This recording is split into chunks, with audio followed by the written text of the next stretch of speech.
नमस्कार दोस्तों, द्रोड़ा division YouTube channel पर आप सभी का स्वागत है। मैं एसके सैनी।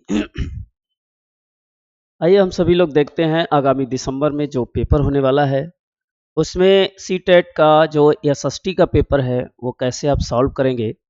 पहले क्वेश्चन के साथ हम लोग स्टार्ट करते हैं। काफी अच्छा क्वेश्चन है।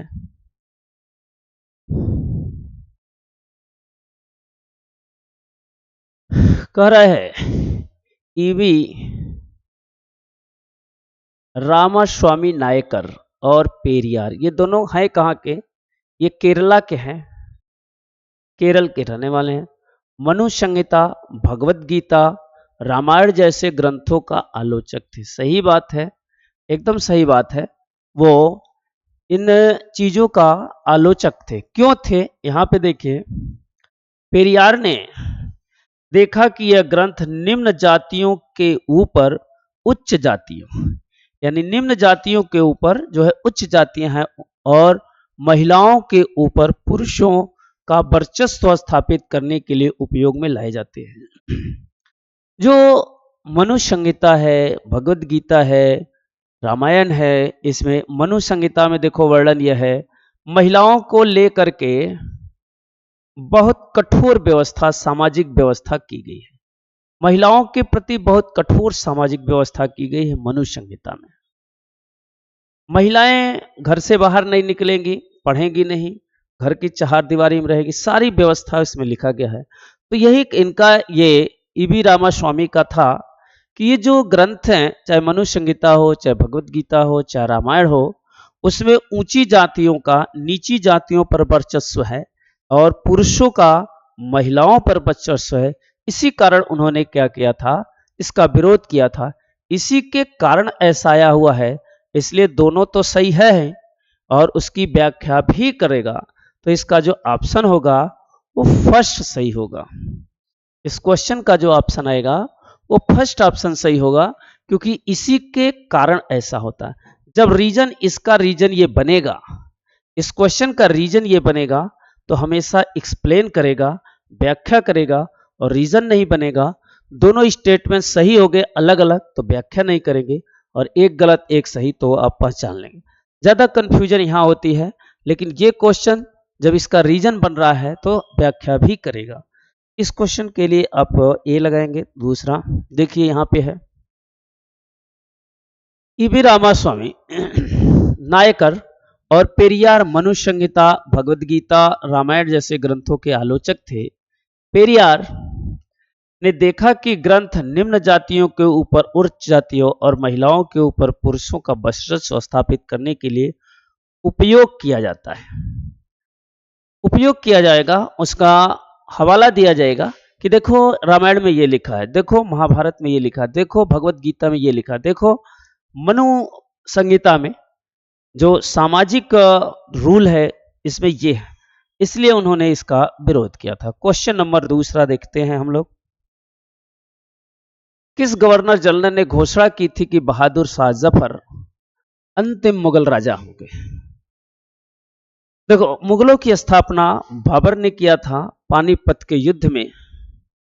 बाबर ने 1526 ईस्वी में मुगल साम्राज्य की स्थापना किया था। मुगल साम्राज्य की स्थापना किया था। इसके बाद इसके वंशज आते गए आते गए आते गए, लास्ट में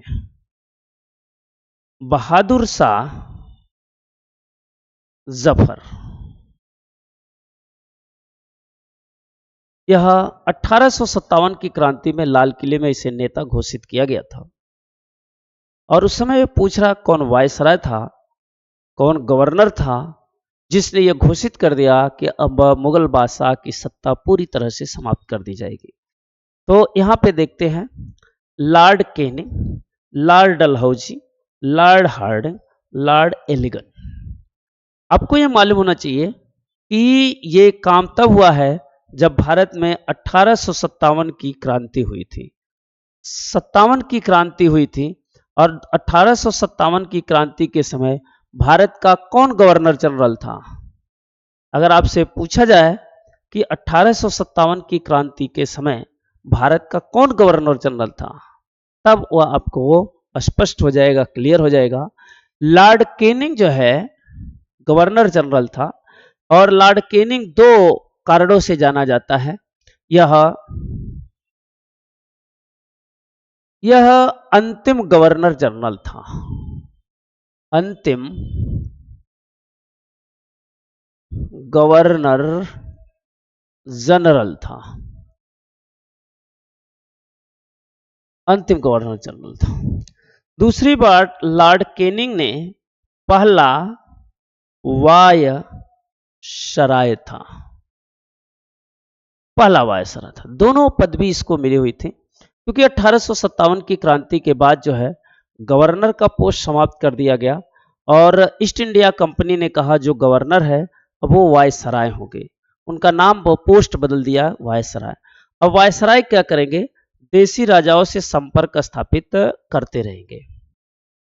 तो उसी समय लॉर्ड कैनिंग के समय ही बहादुर शाह जफर को कहा गया कि आपको यहां से पकड़ करके रंगून निकाला जाता है। उसके सामने फैक्ट देखिए, यहां पे है। लॉर्ड कैनिंग नामक गवर्नर जनरल ने घोषणा की थी कि बहादुर शाह जफर अंतिम मुगल राजा हो गए। यह 1857 की क्रांति के विद्रोह में भाग लेने के कारण अंग्रेजों द्वारा बहादुर शाह जफर को बंदी बनाकर रंगून भेज दिया गया। बहादुर शाह जफर को कहां भेजा गया, रंगून कहां है इस समय, आपको यह क्वेश्चन दिया जा रहा है।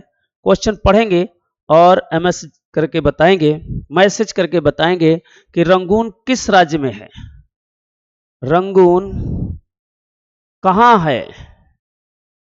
इस क्वेश्चन का जवाब आपको मैसेज के द्वारा बताना है।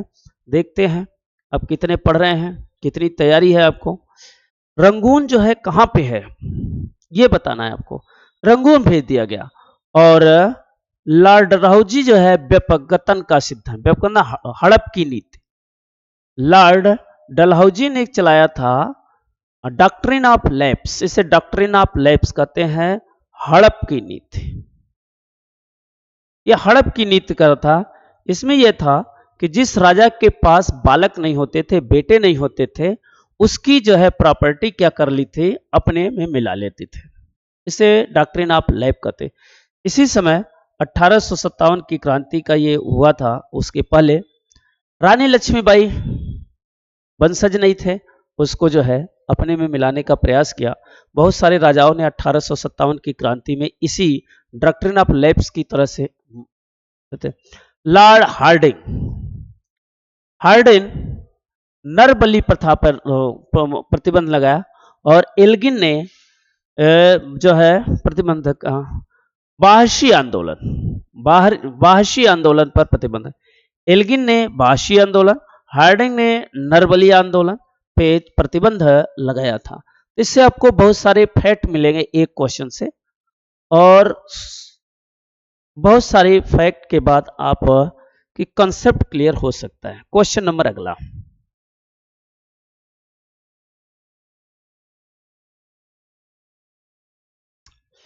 निम्नलिखित में से किस भाषा में केसरी अखबार छपता था।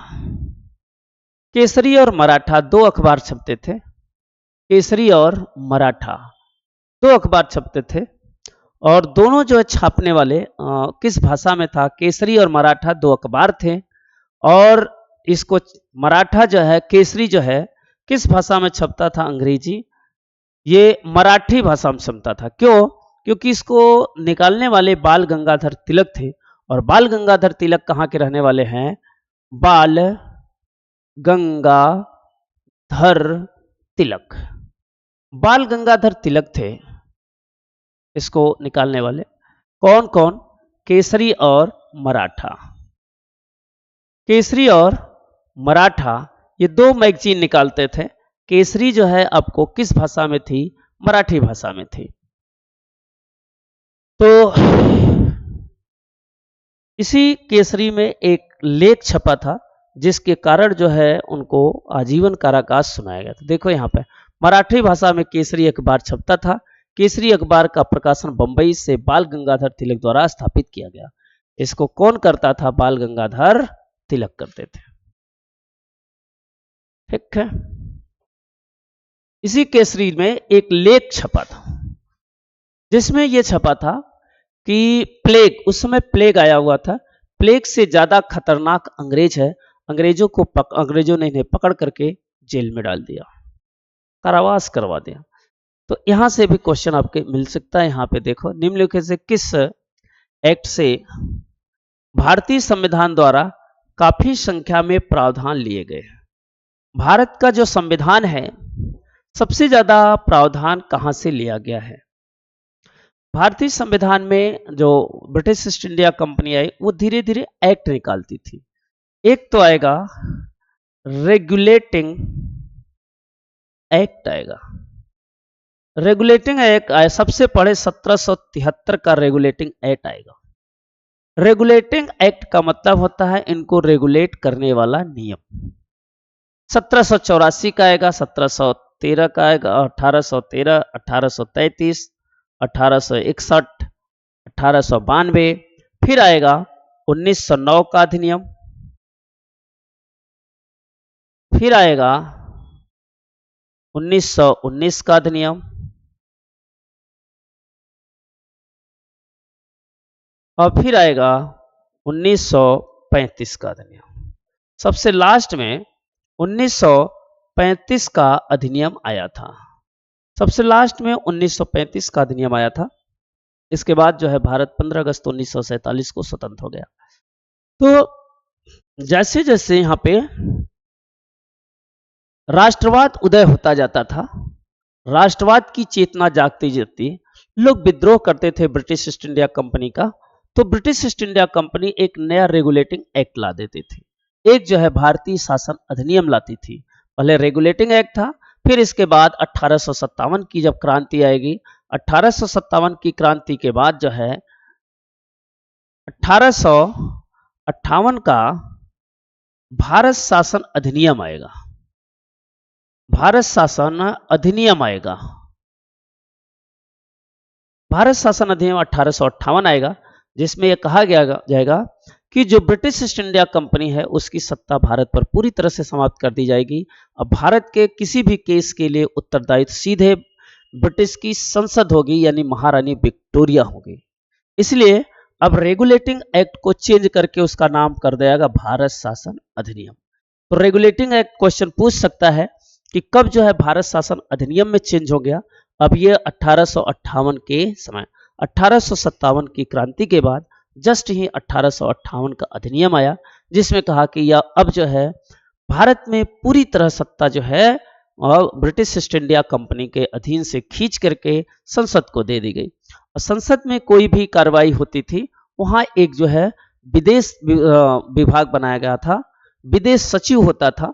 वो सचिव जो है पूरा रिस्पांसिबिलिटी होता था, यहाँ से फाइल पूरे सचिवालय में जाती थी, और सचिवालय के बाद विभाग का मंत्री जो है संसद में रखवाता था। तो अब जो है प्रावधान होने लगा। सबसे ज्यादा बड़ा प्रावधान 1935 के अधिनियम में आया था, और 1935 के अधिनियम सबसे बड़ा प्रावधान आया था, और भारतीय संविधान में सबसे ज्यादा जो है एक्ट यही से ले गए। बल्कि भारतीय संविधान का एक क्वेश्चन आपको दे रहे हैं, भारतीय संविधान का विरोध किसने किया था? भारतीय संविधान का विरोध किसने किया था? यह क्वेश्चन मार्क्स लगा है आपके लिए। जब भारतीय संविधान बनने लगा, संविधान सभा द्वारा बना, तो एक ऐसा शख्स था, उसी का नाम बताना है।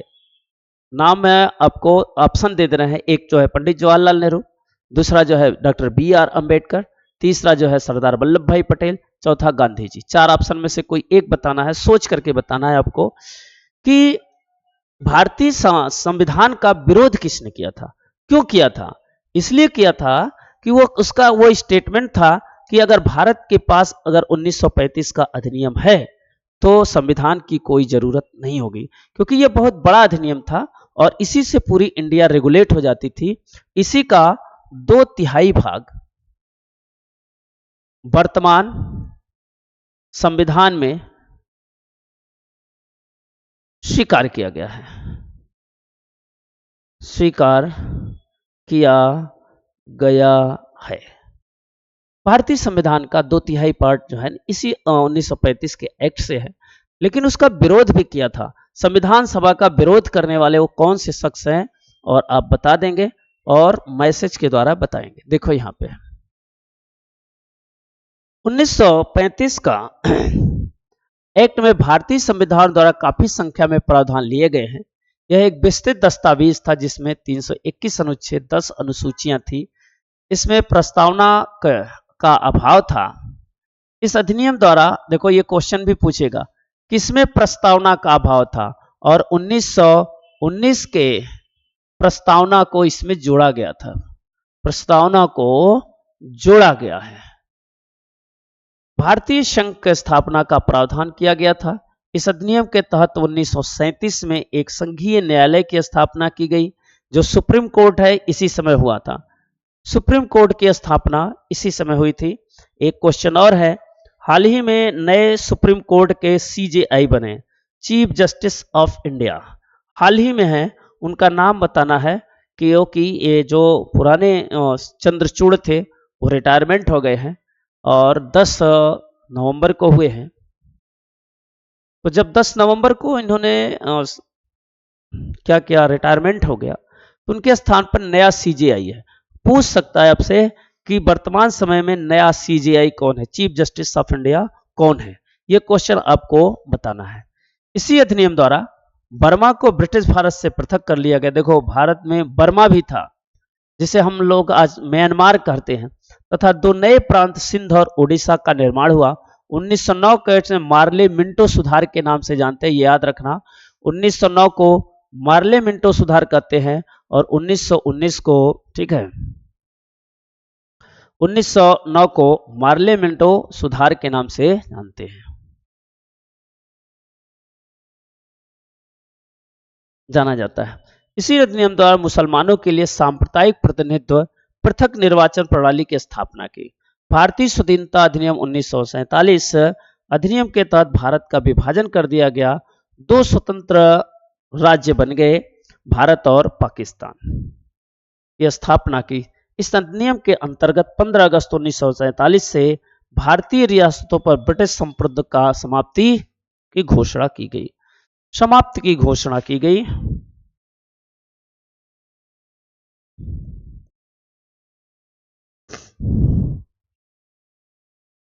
तो ये पिछले सवाल से संबंधित कुछ फैक्ट हैं जो आपको काफी हेल्पफुल होगा क्वेश्चन को करने में।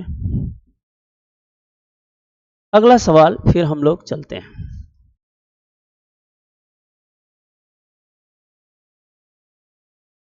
विकल्प पर ए और 2 को पढ़ना है। उत्तरी ध्रुव वृत्त और उत्तरी ध्रुव के बीच क्षेत्र में बहुत अधिक ठंड होती है, सही बात है। उत्तरी ध्रुव और उत्तरी ध्रुव वृत्त कहाँ है, देखो ये है, भूमध्य रेखा है, ये उत्तरी ध्रुव है और ये जो है उत्तरी ध्रुव वृत्त है। ऐसे इन दोनों के बीच जो है क्या होता है, ये उत्तरी ध्रुव है, ये उत्तरी ध्रुव वृत्त है, ठंडक होती है, ठीक है। कह रहा है सूर्य की किरणें हमेशा तिरछी होती है और कम ऊष्मा देती है, सही बात है, इसी कारण से ठंडी होती है। जो सूरज की किरणें ऐसे तिरछी पड़ती हैं उसी के कारण होती हैं। तो इसका ए भी सही है और आर भी सही है, इसका एक्सप्लेनेशन भी करेगा, व्याख्या भी करेगा, क्योंकि जो तिरछी किरणें हैं उसी के कारण वहां पे ठंडी होती है। इससे भी रिलेटेड देखो होती है। उत्तरी ध्रुव वृत्त और उत्तरी ध्रुव के बीच क्षेत्र में बहुत अधिक ठंडी है। सूर्य की किरणें हमेशा तिरछी होती है और कम उष्मा देती है। विषुवत रेखा के उत्तरी भाग को उत्तरी गोलार्ध, दक्षिणी भाग को दक्षिणी गोलार्ध कहते हैं। गोलार्ध के मध्य भाग को तटबंध या उत्तरी ध्रुव कटिबंध पोलर जोन कहा जाता है। शीत कटिबंध में तापमान बहुत ही कम होता है, परिणाम स्वरूप यहाँ पर हमेशा बर्फ बनी रहती है। तो आपको उससे रिलेटेड यहाँ से कुछ फैक्ट भी मिले। क्वेश्चन नंबर अगला, सूर्य पूर्व में उदय होता है, सही बात है। देखते हैं सूरज किधर होता है, पूर्व में उदय होता है। इसका क्या रीजन है, रीजन क्या है? पृथ्वी पूर्व से पश्चिम की ओर घूमती है, गलत बात है। पश्चिम से पूर्व की ओर घूमती है। पश्चिम, ये सही है। पृथ्वी हमेशा पश्चिम से पूर्व की ओर घूमती है, इस कारण से सूरज पूरब में उगाता हुआ दिखाई पड़ता है। ठीक है, और बाकी दोनों गलत है। हमेशा इसका रीजन यही है कि पृथ्वी जो है हमेशा पश्चिम से पूर्व की ओर घूमती है। यहाँ पर उसके फैक्ट है। सूर्य पूर्व में उदय होता है क्योंकि पृथ्वी पश्चिम से पूर्व की ओर चक्कर लगाती है। पृथ्वी द्वारा सूर्य की एक परिक्रमा करने में लगने वाले समय को सौर्य वर्ष कहते हैं। तो ये सवाल है, सोलर ईयर किसे कहते हैं? पृथ्वी का, जब पृथ्वी जो है सूर्य का एक चक्कर पूरा करती है तो उसे सोलर वर्ष कहते हैं। पृथ्वी सूर्य के चारों ओर 29.7 किलोमीटर पर सेकेंड के बेग से, रोग नहीं बेग से चक्कर लगाती है। घूर्णन पृथ्वी की जल की उपस्थिति से संबंधित प्रमुख तथ्य के कारण इसे नौला नहीं, इसे नीला ग्रह भी कहा जाता है। पृथ्वी का एकमात्र उपग्रह क्या है? चंद्रमा। तो इस तरह से आपको बहुत सारे फैक्ट भी मिले और इससे आप बहुत सारे सवाल को सॉल्व कर सकते हैं। क्वेश्चन नंबर अगला देखिए फिर। ये कह रहा है भारत में केंद्रीय सरकारी कार्यालयों के खुलने का समय 9 बजे है, भारतीय मानक समय है। चंडीगढ़ में 70 डिग्री 45 मिनट पूर्व और कलकत्ता में 80। स्थिति केंद्र का स्थानीय मान क्या होगा? देखो यहाँ पे ये है 5.5 घंटा आगे है। भारत के मानक समय रेखा से देखना पड़ेगा। तो यहाँ पे 9 बजे खुल रहा है, 76 डिग्री 45 मिनट है, तो कितने डिग्री कम होगा? आपको लगभग ठीक है 33 के आसपास होगा और ये 23 से ज्यादा हो जाएगा। तो इसका ऑप्शन आएगा डी। ये पहले जो है 8:30 23 पर खुलेगा और फिर जो है वहां पे कोलकाता में कितने खुलेगा वो आगे होगा, ये पीछे होगा। यहाँ पे पूर्वाह्न 9 बजे भारतीय मानक समय रेखा चंडीगढ़ के पास 76 डिग्री पूर्व रेखा पर है। कलकत्ता में इतना डिग्री देशांतर पर स्थित होने के कारण कार्यालय खुलने का समय 18:37 पूर्वार्ध होगा और 9:23 कहाँ होगा? पूर्वार्ध है आपका, ये कोलकाता में होगा। कोलकाता की जो है जो घड़ियां हैं वो आगे चलेंगे क्योंकि सूर्य से के घूमने के कारण ऐसा है।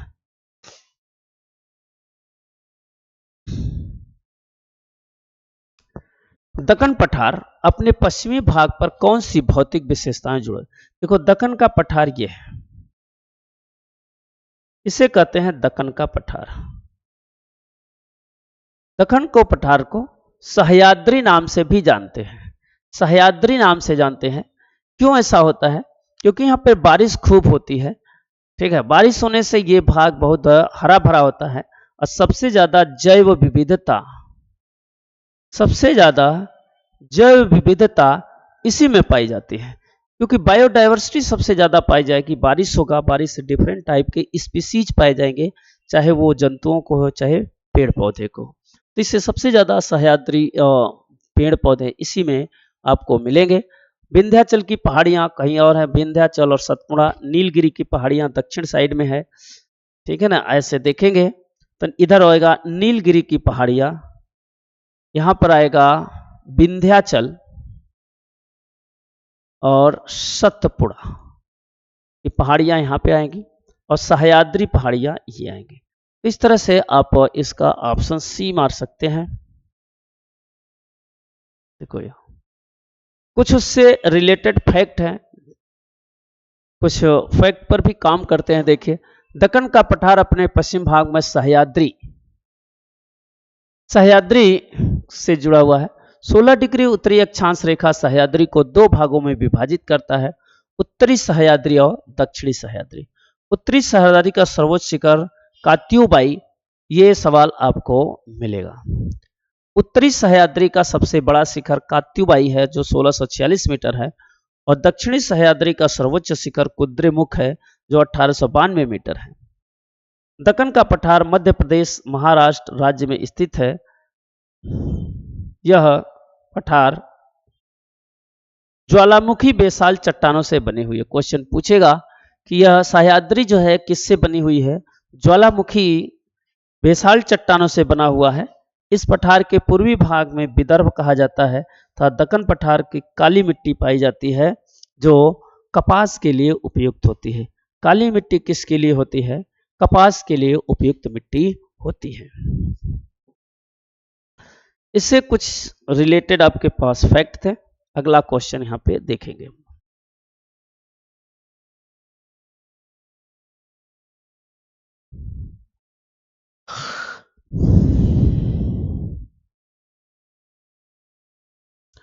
लद्दाख की जलवायु अत्यधिक शीतल और शुष्क है। निम्न में से कौन सा कार्य इसके लिए उत्तरदायी था? अगर हिंदी में कोई दिक्कत होगी इंग्लिश में देख लेना, ठीक है, दोनों देख।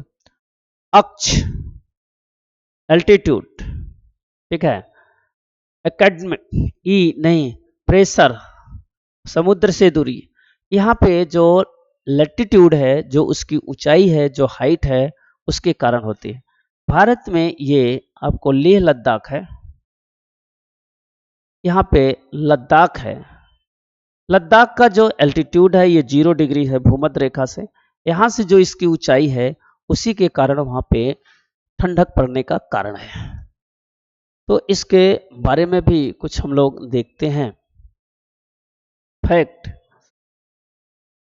नहीं, फैक्ट नहीं है, आगे देखो फिर।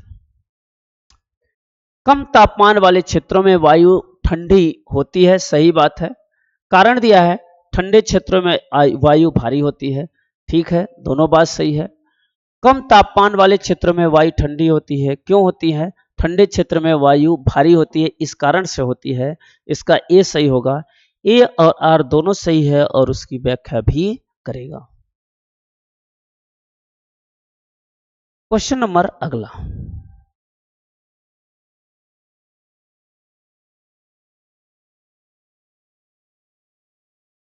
अगला देखें।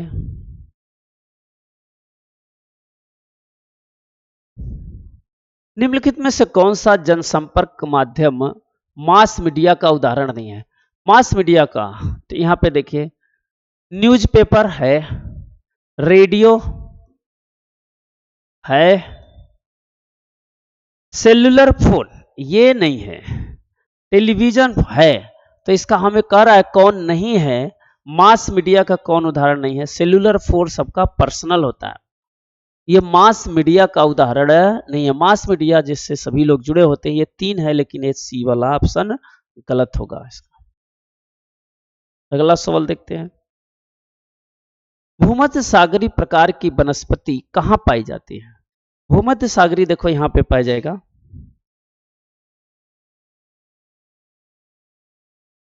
ये आपका अफ्रीका होगा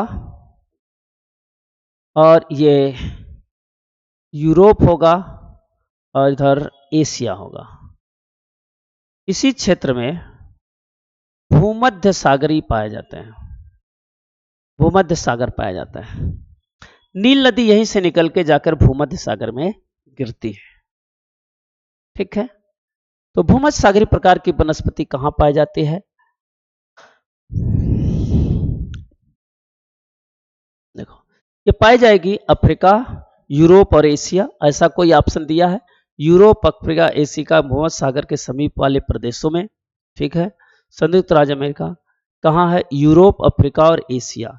इधर यूरोप है, इधर एशिया है, इधर अफ्रीका है, उसी के पास समीप वाले प्रदेशों में पाई जाएगी, सही बात है।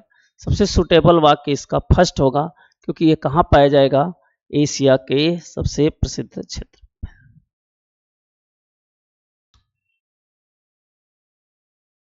भूमध्य सागरीय वनस्पतियां कहां पाई जाएंगी? अभी बताए थे, ये अफ्रीका और उसके पास में पाई जाएगी।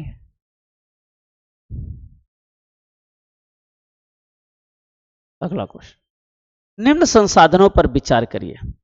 अभ्रक है, वन है, प्राकृतिक गैस है, मृदा है और जल है।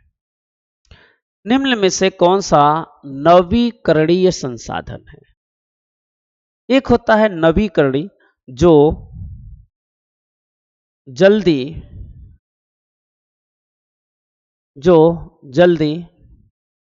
बन जाता है, जो जल्दी बन जाता है, जिसका निर्माण बहुत जल्दी होता है, वो नवीकरणीय संसाधन कहलाते हैं। नवीकरणीय संसाधन वो संसाधन होते हैं जिसका निर्माण कैसे होता है? बहुत जल्दी हो जाता है, नवीकरणीय संसाधन का। लेकिन जिसका निर्माण बहुत लंबे समय के बाद होता है उसे अनवीकरण कहते हैं। अनवीकरण वो होते हैं, अ माने होता है नहीं, जिनका नवीकरण, रीन्यू जानते हैं ना, रीन्यू कराना, पुनः दोबारा। तो नवीकरण मतलब जल्दी रीन्यू हो जाता है, जल्दी दोबारा उत्पन्न हो जाता है, नवीकरण कहलाता है। और अनवीकरण में जिसका रीन्यू जल्दी नहीं होता वो अनवीकरण ऊर्जा कहलाती है। इसमें आपको आएगा कोयला, पेट्रोल और प्राकृतिक गैस। प्राकृतिक गैस, प्राकृतिक गैस इसी पेट्रोल से बनेगा। और ठीक है, सोना चांदी अभ्रक, अभ्रक सोना चांदी ये सब आते हैं। इसमें जो आएगा आपको जो है सौर ऊर्जा, सौर ऊर्जा आएगा, पवन ऊर्जा आएगा,